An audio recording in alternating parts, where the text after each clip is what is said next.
আসসালামু আলাইকুম। ওয়ালাইকুম আসসালাম ওয়া রাহমাতুল্লাহি ওয়া বারাকাতুহু। জি বলেন। শেখ, আমার প্রশ্ন হচ্ছে যে আম আকিকার সময় যে নামটা দেয়া হয়, তো ওই নামটা সার্টিফিকেটে আসেনি। তো হুম, সার্টিফিকেটে সম্পূর্ণ ভিন্ন একটা নামে আসছে। জি তো তো এই সার্টিফিকেটের নামটা ধরেই সবসময় ডাকা হয়। তো আকিকায় যে নামটা রাখা হয়েছে, ওই নামে ডাকা হয় না। জি সেক্ষেত্রে এখন করণীয়টা কি? জি ঠিক যেহেতু আছে। আকিকায় দেয়া নামটাতে ডাকা হচ্ছে না। জি ঠিক আছে, বুঝছি। বিসমিল্লাহির রহমানির রহিম, আলহামদুলিল্লাহ ওয়াসসালাতু ওয়াসসালামু আলা রাসূলিল্লাহ ওয়া আলা আলিহি ওয়া সাহবিহি ওয়া মাওয়ালা ওয়া বাদ।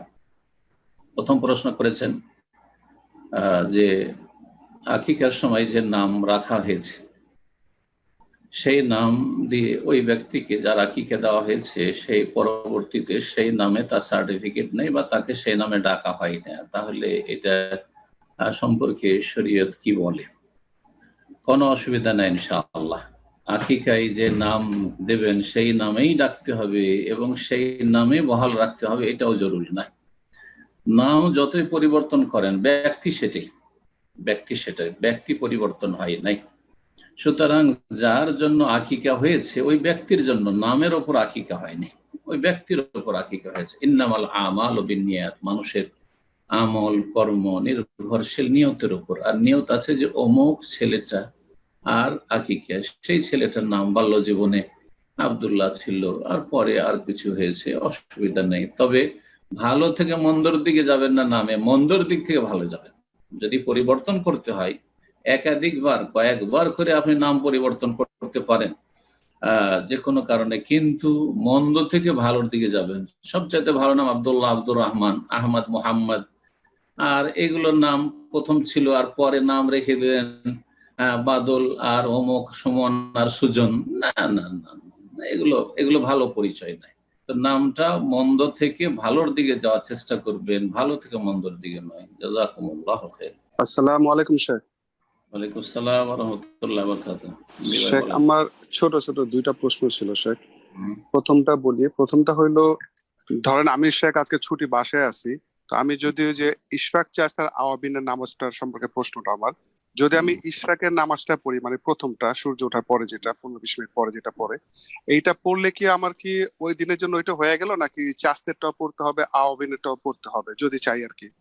জি দেখেন, আপনি আপনি নাম তিনটা বললেন, আর জি আপনি ভাবছেন যে তিনটি নামাজ নাই। মূলত একটি নামাজের তিনটি নাম। জি জি জি। যেই নামাজটির নাম ইশরাক সেটার নাম সলাতুদ দোহা, চাস্ত মানে ফার্সিতে চাস্ত, দোহার অর্থ জি সলাতুদ দোহা। আর সেটাই নাম হচ্ছে সলাতুল আওয়াবিন। জি সেটার নাম হচ্ছে সলাতুল। আবার বিদাতীদের কাছে সলাতুল আওয়াবিন মাগরিব পরে কিন্তু না। জি হাদিস আছে যে রৌদ্র যখন একটু প্রখর হতে লাগে বা উটের বাচ্চার পায়ে যখন গরম লাগতে লাগে, মানে সকালবেলা 8টা 9টা 10টা এই সময়গুলিতে। আর এই যে নামাজ, যেই নামাজের কয়েকটি নাম, এই নামাজের সময়টা হচ্ছে বড় লম্বা সময়। হ্যাঁ, সূর্য ওঠার 15 মিনিট পর থেকে শুরু করে সূর্য মাথার ওপর আসার 15 মিনিট আগ পর্যন্ত যে কোনো সময় পড়ে নিতে পারেন। আর সর্বনিম্ন 2 পড়তে পারেন, 4, 6, 8, 10, 12 পর্যন্ত পড়তে পারেন। অধিকাংশ ওলামাদের কাছে সবচেয়ে উত্তম হচ্ছে 10-12 পড়া। যত বেশি পড়বেন তত ভালো।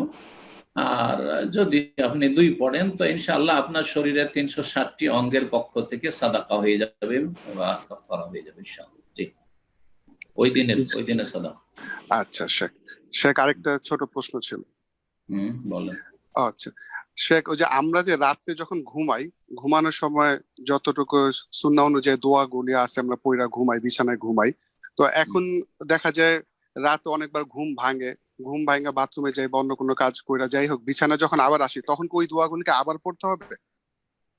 জি না, একবার শোয়ার সময় প্রথম যখন শুইতে গেলেন, ঘুমাতে গেলেন, তখন শুয়ে অথবা শোয়ার আগে বসে আপনি দোয়াগুলি পড়ে নিন, ইনশাল্লাহ ওই রাতের জন্য যথেষ্ট। তারপরে বারবার উঠতে হইলো, দোয়া পড়ার প্রয়োজন নেই। তবে যদি ঘুম ভাঙে তাহলে ঘুম ভাঙার যে দোয়াগুলি রয়েছে সেগুলি পরে আলহামদুলিল্লাহ আহিয়ানা বাদা মামাতান ওয়া ইলাইহিন নুশুর। তারপরে এছাড়াও দোয়া রয়েছে আলহামদুলিল্লাহ আফানি ফি জাসাদি ওয়া রাদ্দা আলাইয়া রুহি ওয়া জানা লি বিযিকরিহি ইত্যাদি। পড়লেন, আল্লাহ জিকির আজকার করলেন, আল্লাহ জিকির আজকার করলেন, তওবা ইস্তিগফার, বেশি রাত গভীর রাতে উঠেছেন, ওই সময়গুলিতে দোয়া কবুল হয়, সুতরাং আল্লাহর কাছে একটু দোয়া করলেন, যে ইস্তিগফার করলেন, তো এগুলো ভালো কাজ। কিন্তু আজকারুন নওম, নিদ্রার পূর্বে যে জিকির আজকারগুলি বা দোয়া রয়েছে সেগুলি একবার পড়ে নেওয়া যথেষ্ট ইনশাআল্লাহ।